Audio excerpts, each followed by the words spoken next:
The shrill ring of my phone pierced the quiet of our bedroom, startling me awake. I fumbled for it in the dark, my heart racing as I saw Evan's name on the screen. He never called this late. "Evan, what's wrong?" I asked, my voice thick with sleep. Silence greeted me, then a muffled sound. Was he crying? "Laura, I can't do this anymore," he finally said, his words slurred. "I've met someone else." The world tilted beneath me. I gripped the phone tighter, willing myself to have misheard.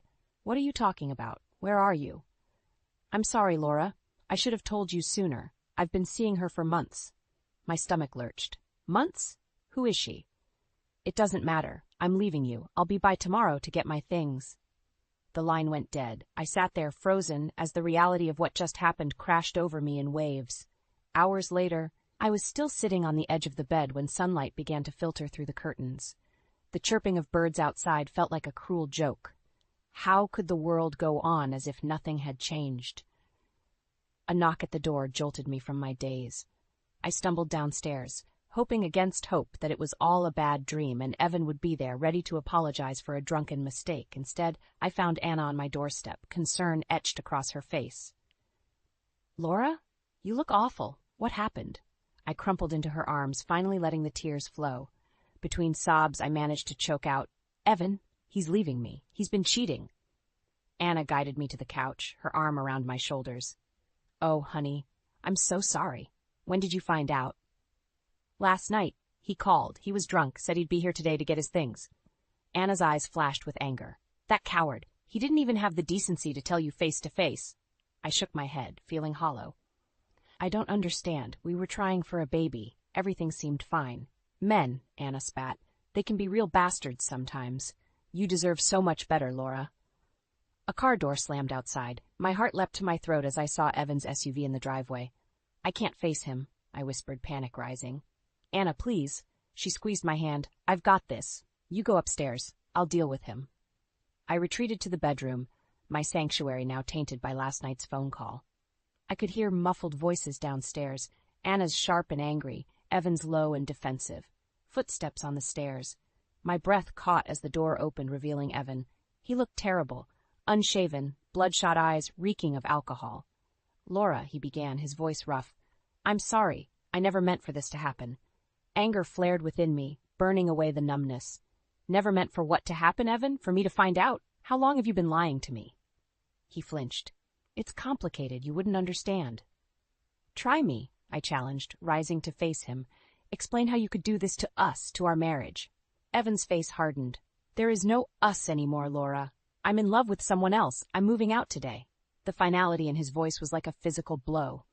I watched in stunned silence as he began throwing clothes into a suitcase. "What about our plans?" I asked, my voice barely above a whisper. "The family we wanted to build?" He paused, not meeting my eyes. "Sometimes things don't work out the way we planned. You'll be better off without me." As he zipped up the suitcase, a wave of desperation washed over me. "Evan, please, we can work this out. We can go to counseling. Take some time." He shook his head. "It's too late for that. I'm sorry, Laura, I really am." With that, he was gone, leaving me alone with the shattered remains of the life we'd built together. I sank to the floor, surrounded by the echoes of broken promises and unanswered questions. Downstairs, I heard the front door close, followed by the roar of Evan's engine fading into the distance. Anna's soft footsteps approached, and I felt her arms wrap around me. "It's going to be okay," she murmured. "You're strong, Laura. You'll get through this." But as I sat there, my world crumbling around me, I wondered how I could possibly pick up the pieces of my shattered heart. The divorce papers lay on the coffee table, a stark reminder of how quickly life can change. I stared at them, my hand shaking as I reached for the pen. This wasn't how it was supposed to be. We were meant to grow old together, raise children, build a life. Now, all those dreams were crumbling before my eyes. A knock at the door startled me. Anna poked her head in, her eyes full of concern. "How are you holding up, sweetie?" I tried to smile, but it felt more like a grimace. "I'm fine, just processing." She sat beside me, wrapping an arm around my shoulders. "You don't have to be strong all the time, Laura. It's okay to fall apart sometimes." The dam broke. Tears streamed down my face as I leaned into her embrace. "I don't understand, Anna. Was I not enough? Did I do something wrong?" No, honey, this is all on Evan. He's the one who broke his vows, not you. As if summoned by his name, my phone buzzed with a text from Evan. We need to talk. Can I come over? I showed Anna the message, my stomach churning. She frowned. You don't owe him anything, Laura, but if you want to hear him out, I'll stay with you. Taking a deep breath, I typed a reply. Fine. Be here in an hour. The next 60 minutes crawled by. I paced the living room, rehearsing what I'd say, trying to steel myself against whatever excuses or manipulations Evan might throw my way. When the doorbell rang, my heart leapt into my throat. Anna squeezed my hand before I went to answer it. Evan stood on the porch, looking more put together than the last time I'd seen him. The familiar scent of his cologne hit me. Bringing a rush of memories, I quickly pushed aside. Laura, he said, his voice soft, thank you for seeing me. I stepped back, letting him in, but maintaining my distance. What do you want, Evan? He glanced at Anna, then back to me. Can we talk privately? Anything you have to say, you can say in front of Anna, I replied, crossing my arms. Evan sighed. Fine. Look, I've been doing a lot of thinking. I made a terrible mistake. I want to come home to work things out. The words I'd longed to hear just days ago now rang hollow. And what about her, the woman you've been seeing? He had the decency to look ashamed. It's over. It was never serious. You're the one I want to be with, Laura. We can start over, maybe even try for that baby we always wanted. I felt the room spin. How dare he dangle our dream in front of me like this? Anna must have sensed my distress because she stepped forward, her voice sharp. That's low, Evan. You can't just waltz back in here and expect everything to be forgiven. Evan's face hardened. This doesn't concern you, Anna. It's between me and my wife. Ex-wife, I corrected, finding my voice. You made your choice, Evan. You don't get to change your mind now that your affair didn't work out. He reached for my hand, but I pulled away. Please, Laura, I love you. We can get past this. For a moment, I wavered. The thought of reconciliation, of salvaging our marriage was tempting. But then I remembered the pain, the betrayal, the sleepless nights wondering what I'd done wrong. No, I said, my voice stronger than I felt. We can't. I deserve better than this, Evan. Better than you. His face clouded with anger. You'll regret this, Laura. You're not getting any younger. Who else would want you? Anna stepped between us. That's enough. Get out, Evan. Now. As the door slammed behind him, I collapsed onto the couch, my body shaking with sobs. Anna held me, murmuring words of comfort. You did the right thing, Laura. I'm so proud of you. Through my tears, I nodded. It hurt. God, did it hurt, but for the first time since Evan's betrayal, I felt a glimmer of hope. Maybe, just maybe, I could rebuild my life without him. As night fell, I sat alone by the window, watching the stars emerge. The divorce papers still lay unsigned on the table, but I knew what I had to do. Tomorrow, I'd take the first step towards my new future, whatever that might hold. The doorbell rang, its cheerful chime a stark contrast to the dread pooling in my stomach. I knew who it was before I even opened the door. Claudia, my soon-to-be ex-mother-in-law, stood on the porch, her lips pressed into a thin line. Laura, she said, her voice dripping with false sweetness. We need to talk. I hesitated, then stepped aside to let her in. As she brushed past me, the scent of her expensive perfume filled the air, bringing back memories of tense family dinners and veiled criticisms. Claudia settled herself on the couch, eyeing the living room with barely concealed disdain. I hear you're going through with this ridiculous divorce. It's not ridiculous, Claudia, I said, fighting to keep my voice steady. Evan made his choice. She waved her hand dismissively. Men stray, Laura. It's what they do. A good wife learns to look the other way. I felt my cheeks flush with anger. I deserve better than that. I deserve faithfulness and respect. Claudia's eyes narrowed. What you deserve is irrelevant. What matters is family. And you, my dear, have failed spectacularly at that. Her words hit me like a physical blow. I knew what was coming next, but it didn't make it any easier to hear. How long have you and Evan been trying for a baby? She continued, her voice sharp. 5 years, and not so much as a false positive. It's no wonder he looked elsewhere. Tears pricked at my eyes, but I refused to let them fall. That's not fair. We both wanted children. It wasn't just my... Oh, please, Claudia interrupted. We both know Evan is perfectly capable. The problem lies with you. I took a deep breath, trying to center myself. Infertility is complex, Claudia. It's not always about blame. She stood pacing the room like a caged tiger. Blame? Who's talking about blame? I'm talking about responsibility. Your responsibility to this family, to give Evan the children he deserves. The children he deserves, I repeated, incredulous. What about what I deserve? A faithful husband, a supportive family? Claudia whirled on me, her eyes flashing. You ungrateful little... She caught herself, smoothing her expression into one of concern. Laura, dear, I'm only thinking of your best interests. You're not getting any younger. Who else would want you? The echo of Evan's words from the other day sent a chill down my spine. I don't need anyone to want me, Claudia. I want myself. I choose myself. She laughed, a cold, brittle sound. Don't be naive. You'll die alone, surrounded by cats, while Evan moves on and has the family he's always wanted. Something inside me snapped. Years of pent-up frustration and hurt came pouring out. Get out, I said, my voice low and dangerous. Get out of my house right now. Claudia blinked, taken aback by my sudden ferocity. Now, Laura. No, I cut her off. I'm done listening to you. I'm done letting you make me feel small and inadequate. Evan's affair is not my fault. Our fertility struggles are not my fault. The only thing I'm guilty of is staying in this toxic situation for far too long. I strode to the front door, throwing it open. Leave, Claudia, and don't come back. For a moment, she stood there, shock written across her face. Then her features hardened. You'll regret this, Laura. When you're all alone, with nothing and no one, you'll wish you'd listened to me. As she stormed out, I slammed the door behind her, my whole body shaking. I leaned against it, sliding down to the floor as sobs racked my body. Minutes or hours later, I couldn't tell. I heard a key in the lock. Anna's worried face appeared as the door opened. Laura, oh honey? She knelt beside me, pulling me into a hug. What happened? Through hiccuping sobs, I recounted Claudia's visit. Anna's face grew stormy as I spoke. That witch, she muttered. Laura, look at me. She tilted my chin up, her eyes fierce. You are strong, you are worthy, and you are not alone. We're going to get through this together, okay? I nodded, clinging to her words like a lifeline. As the sun set outside, casting long shadows across the living room, I made a silent vow to myself. No more letting others define my worth. It was time to reclaim my life on my own terms. The law office of Jameson and Associates loomed before me, its glass facade reflecting the morning sun. I took a deep breath, smoothing my blouse and straightening my shoulders. This was it, the first step towards reclaiming my life. Anna squeezed my hand. You've got this, Laura. I'll be right here when you're done. I nodded, grateful for her unwavering support. As I pushed through the revolving doors, I felt a strange mix of terror and exhilaration. For the first time in years, I was taking control of my destiny.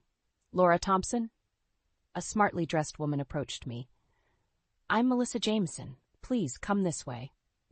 She led me to a sleek conference room, gesturing for me to take a seat. Before we begin, I want you to know that everything you say here is confidential. I'm here to protect your interests, Laura. I nodded, my mouth suddenly dry.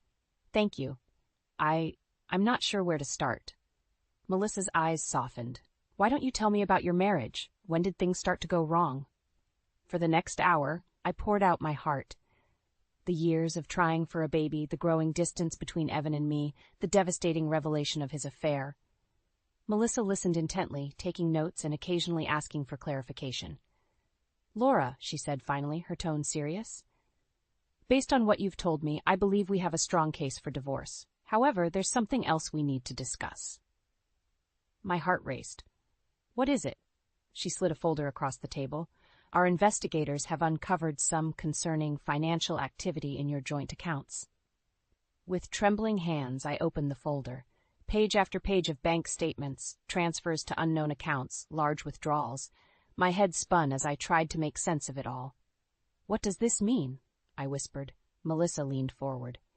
It appears that Evan has been systematically moving money out of your shared accounts for months, possibly years. The room tilted. I gripped the edge of the table, fighting waves of nausea. How much?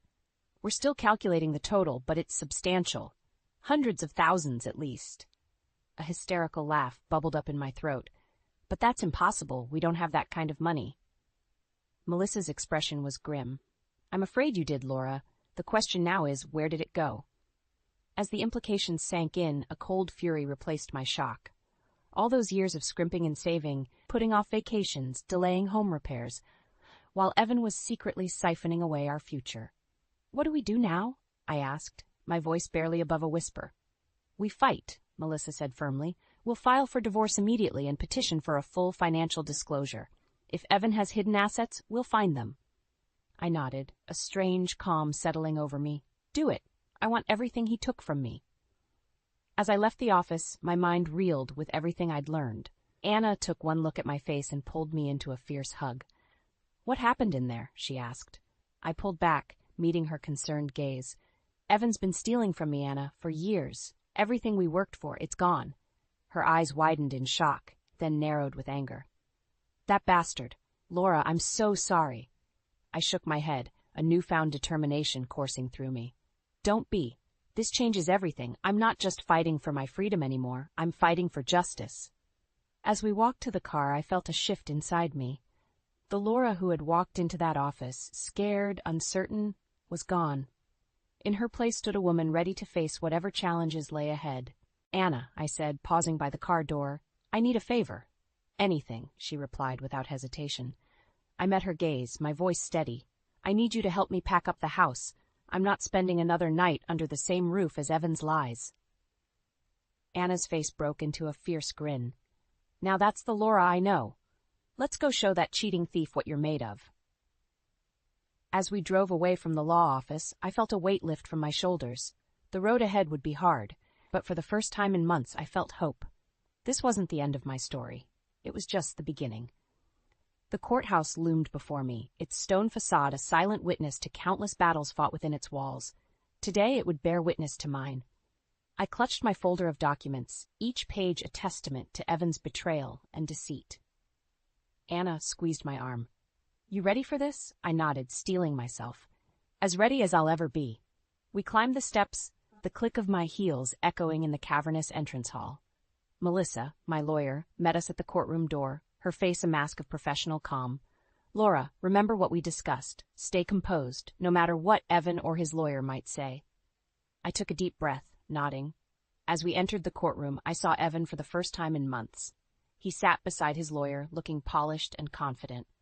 Our eyes met, and for a moment I saw a flicker of something. Regret? Anger? Before his face hardened into a neutral mask, the judge entered, and we all rose. As the proceedings began, I felt a surreal detachment, as if I were watching someone else's life unravel on a movie screen. Evan's lawyer painted a picture of a troubled marriage, insinuating that my obsession with having a child had driven Evan away.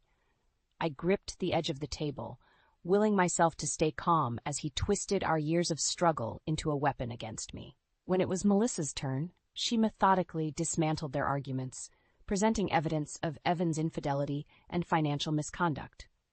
I watched Evan's face as bank statements and text messages were entered into evidence, his cool facade cracking under the weight of his exposed lies.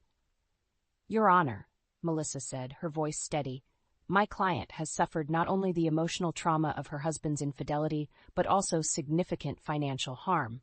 We are requesting full disclosure of all assets and a fair division of marital property." Evan's lawyer jumped up. "Objection, Your Honor. My client denies any financial wrongdoing. Mrs. Thompson's claims are baseless and vindictive." The judge peered over his glasses. "Overruled. Mr. Thompson, given the evidence presented, the court orders a full financial audit. You have 30 days to provide a complete accounting of all assets and transactions for the past 5 years." I exhaled slowly, relief washing over me, but my moment of triumph was short-lived. "Your Honor," Evan's lawyer interjected, "in light of these unfounded accusations, my client is amending his petition. We're seeking full ownership of the marital home and a larger share of joint assets to compensate for the damage to Mr. Thompson's reputation." The room spun. Our home, the one we'd lovingly restored together, where I'd imagined raising our children, now another battleground in this war. As the judge called a recess, Evan approached me, his voice low. "Laura, don't do this. We can still work things out. Remember all we've been through together." I met his gaze, searching for any trace of the man I'd once loved. "You're right, Evan. I do remember everything we've been through. That's why I know this is the only way forward." His face darkened. "You'll regret this. When you're alone, with nothing, you'll wish you'd listened to reason. As he walked away, I felt a strange sense of calm settle over me. For the first time, I saw Evan clearly, not as the man I'd loved, but as the manipulator he'd become. Outside the courtroom, Anna and Melissa huddled around me. "Laura, are you okay?" Anna asked, her eyes full of concern. I straightened my shoulders, a new resolve burning within me. "I'm more than okay. I'm ready to fight." Melissa nodded approvingly. "That's what I like to hear. But Laura, you should know, this is going to get uglier before it gets better. Are you prepared for that?" I thought of our home, filled with memories both bitter and sweet. I thought of the years spent trying to build a family, only to have it all crumble beneath me. And I thought of the future. Uncertain, yes, but full of possibilities I'd never dared to imagine before. "I'm prepared," I said, my voice steady. "Whatever it takes, I'm going to reclaim my life. Evan took enough from me. He doesn't get to take my future, too." As we left the courthouse, the sun breaking through the clouds felt like a sign. The road ahead would be hard, but for the first time in years, I felt truly free. The divorce wasn't an end. It was a beginning. My beginning. 2 years after the divorce, I stood in front of the mirror, adjusting my dress. The woman staring back at me was almost unrecognizable, confident, radiant, and genuinely happy. I touched the delicate pendant Randy had given me on our 6-month anniversary, a symbol of our new beginning. "You look beautiful, Mom," came a voice from the doorway.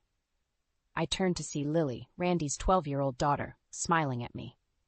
My heart swelled with love for this child who had accepted me so readily into her life. "Thank you, sweetheart," I replied, reaching out to squeeze her hand. "Are you ready for the party?" She nodded enthusiastically. "Dad's already downstairs, greeting the first guests." As we descended the stairs, the sound of laughter and conversation filled the air. Our home, a cozy townhouse we'd bought together, was full of friends and family, gathered to celebrate our first wedding anniversary. Randy's face lit up as he saw us. He crossed the room, planting a kiss on my cheek. "There's my beautiful wife," he murmured. For a moment I was overwhelmed by the sheer joy of it all. After the pain and betrayal of my past, I'd found love again, a love built on trust, respect, and genuine partnership. The evening flowed with warmth and laughter. As I moved among our guests, I caught snippets of conversation, friends remarking on how happy Randy and I looked, how well Lily was doing in school, plans for summer vacations and future get-togethers. It was during a lull in the party that I felt it, a sudden wave of nausea that had me gripping the kitchen counter for support. Anna, ever observant, was at my side in an instant. "Laura, are you okay?" she asked, concern etched on her face. I nodded, taking deep breaths. "I'm fine. Just a little dizzy. It's probably the champagne." But as the night wore on, the feeling persisted. By the time the last guest had left and we'd finished cleaning up, exhaustion hit me like a tidal wave. Randy noticed immediately. "Honey, you look pale. Why don't you go lie down? I'll finish up here." I didn't argue, collapsing onto our bed fully clothed. As I drifted off to sleep, a nagging thought tugged at the edges of my consciousness, but I was too tired to grasp it. The next morning, I woke to find Randy already up, Lily's laughter drifting up from the kitchen. As I sat up, that same wave of nausea hit me. Suddenly, everything clicked into place. With trembling hands, I counted back the days since my last period. How had I not noticed? We'd been so careful, knowing the heartbreak I'd experienced before. I crept to the bathroom, thankful for the pregnancy test I'd kept hidden away, a remnant of my past life with Evan. The 3 minutes it took for the results felt like an eternity. When I finally looked down at the stick, my world tilted on its axis. 2 pink lines stared back at me, unmistakable and life-changing.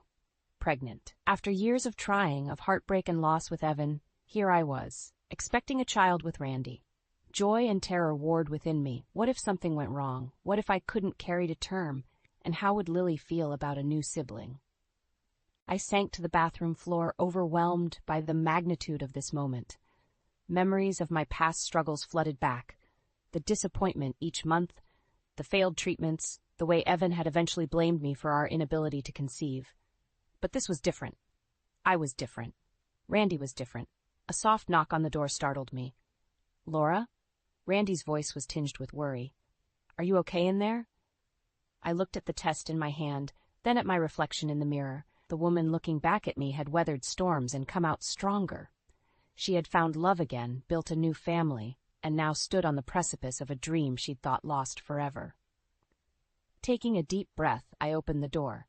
Randy's concerned face came into view, and I felt a surge of love so strong it nearly knocked me off my feet.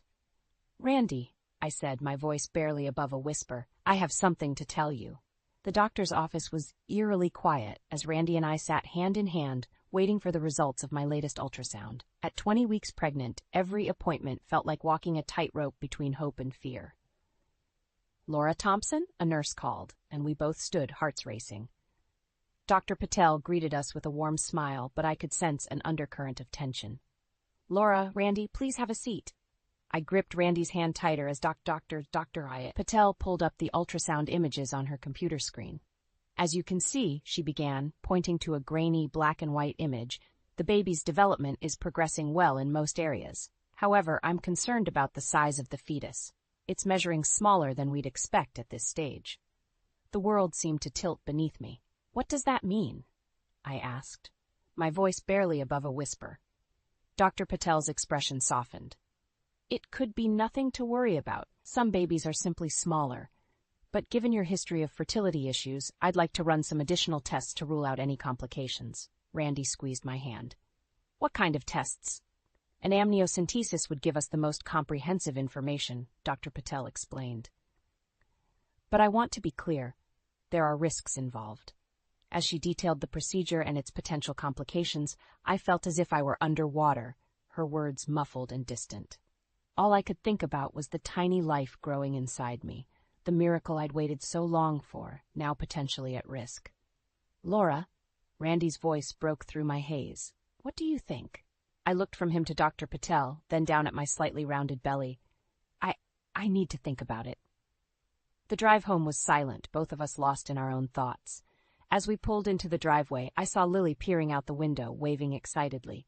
The sight of her brought fresh tears to my eyes. Inside, our babysitter quickly picked up on the tension. "Is everything okay?" she asked as she gathered her things. Randy forced a smile. "Just a long day. Thanks for watching, Lily." As soon as the door closed behind her, Lily bounded up to us. "How's the baby? Did you get new pictures?" I felt my throat constrict. "The baby's fine, sweetheart. Why don't you go start your homework? We'll talk more at dinner." Once Lily was upstairs, I collapsed onto the couch, the weight of the day finally crashing down on me. Randy sat beside me, pulling me close. "Talk to me, Laura," he murmured. "What are you thinking?" I took a shuddering breath. "I'm terrified, Randy. What if something's wrong? What if I lose this baby too?" He held me tighter. "We don't know that anything's wrong, and whatever happens, we'll face it together." But as the days passed, the fear grew. Every twinge, every moment I didn't feel the baby move sent me into a spiral of panic. I found myself withdrawing, spending hours researching every possible complication, torturing myself with worst-case scenarios. A week after the appointment, I sat at the kitchen table, staring at the amniocentesis consent forms. The risks swam before my eyes: miscarriage, infection, preterm labor. How could I make this decision? The sound of the front door opening startled me. Lily burst in, followed by Randy. "Mom, Dad says we can order pizza tonight. Can we get extra cheese?" Lily's excitement was palpable. I tried to smile, but it felt more like a grimace. "Sure, sweetie, whatever you want." Randy's brow furrowed as he took in the scene, the scattered papers, my red-rimmed eyes. "Lily, why don't you go decide on a movie for us to watch later?" Once she was out of earshot, Randy knelt beside me. "Laura, this can't go on. You're making yourself sick with worry." I couldn't meet his eyes. "I can't help it. Every time I close my eyes, I see all the ways this could go wrong. I don't know if I can survive losing another baby." Randy cupped my face in his hands, forcing me to look at him. "Listen to me. You are the strongest person I know. Whatever happens, we will get through it. But you have to let me in. Let me help you carry this burden." As I looked into his eyes, so full of love and concern, something inside me broke. The walls I'd been building crumbled, and I collapsed into his arms, sobbing. "I'm so scared," I whispered. "I know," he murmured, stroking my hair. "I am too, but we're in this together. You, me, Lily, and this baby. We're a family." In that moment, surrounded by Randy's love and the sounds of Lily humming upstairs, I made my decision. Whatever challenges lay ahead, I would face them head on. For my family, all of them. The hospital waiting room buzzed with nervous energy as I sat, one hand on my swollen belly, the other clutching Randy's. At 36 weeks pregnant, we were here for what should have been a routine checkup, but nothing about this pregnancy had been routine. Laura Thompson? A nurse called, and we stood following her to the examination room. Dr. Patel entered, her face serious. Laura, Randy, I'm afraid we've detected some irregularities in the baby's heartbeat. We need to perform an emergency C-section. The world tilted beneath me. But it's too early, I whispered, panic rising. We don't have a choice, Dr. Patel said gently. The baby is in distress. Everything after that was a blur of activity. As they prepped me for surgery, I clung to Randy's hand, terror and hope warring within me. Just before they wheeled me into the operating room, a commotion erupted in the hallway. To my shock, I saw Claudia pushing past nurses. Evan close behind. Laura, Claudia cried, her face a mask of concern I'd never seen before. We just heard. You can't do this. Evan stepped forward, his eyes pleading. Laura, please, come home with us. We can take care of you and the baby. This is meant to be our second chance. For a moment, I was transported back to our old life, the years of trying, the heartbreak, the blame. But then I felt Randy's steady presence beside me, heard Lily's voice in my head calling me Mom. I took a deep breath, finding strength I didn't know I possessed. Claudia, Evan, I appreciate your concern, but this is my family now. My home, my life. Claudia's face hardened. You ungrateful girl, after everything we've done for you. That's enough, Randy interrupted, his voice firm. Laura needs to get to surgery. Please leave. As security escorted them out, I saw a flicker of something, regret, acceptance, cross Evan's face. But I had no time to dwell on it as they wheeled me away. The operating room was a flurry of activity. Through my fear, I focused on Randy's voice, steady and reassuring. You've got this, Laura. You're the strongest person I know.